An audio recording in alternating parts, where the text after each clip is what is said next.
Le secteur alimentaire est l'un des plus touchés par le Brexit. C'est le cas au marché de Rungis, près de Paris, qui nourrit un Français sur 4. La sortie britannique de l'UE complique la tâche de ce commerçant de viande. Il importe notamment de l'agneau, pour lequel la France dépend du Royaume-Uni, premier producteur ovin d'Europe. Là, il y a de la viande anglaise, si vous voulez. Dans l'ensemble, c'est plus cher parce qu'on a des frais de dédouanement qui viennent s'apposer à l'acheminement de la marchandise, notamment sur du contrôle sanitaire et les frais de dédouanement en général. Autre problème, les délais de livraison ont été rallongés en raison des formalités imposées aux exportateurs britanniques depuis le 1er janvier, date effective du divorce. On est obligé de commander nos viandes un petit peu en amont, de façon un peu plus décalée. Donc oui, ça a changé un petit peu au niveau de l'organisation. Mais bon, on s'en sort, si vous voulez, on a perdu 24 heures. Pour autant, les importations se poursuivent ici et ce n'est pas le cas partout. Tous secteurs confondus, les échanges commerciaux se sont effondrés en janvier.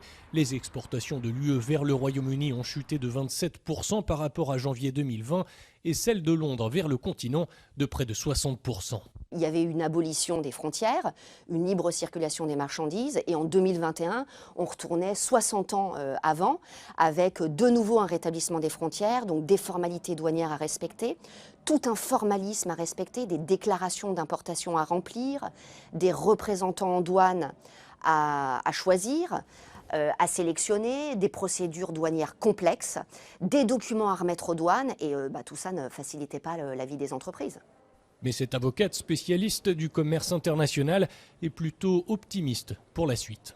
Les principales difficultés ont été résolues et le commerce continue.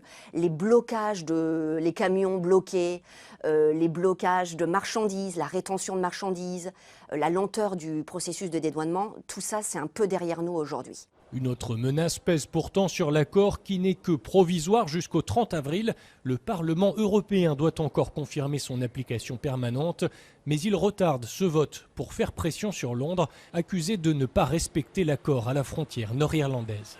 L'heure tourne à Bruxelles comme ici au marché de Rungis. À défaut de ratification définitive d'ici à la fin du mois ou de nouvelles prolongations de la période provisoire, l'accord cesserait d'être valable et les échanges entre le Royaume-Uni et l'Union européenne ne seraient régis que par les simples règles de l'OMC.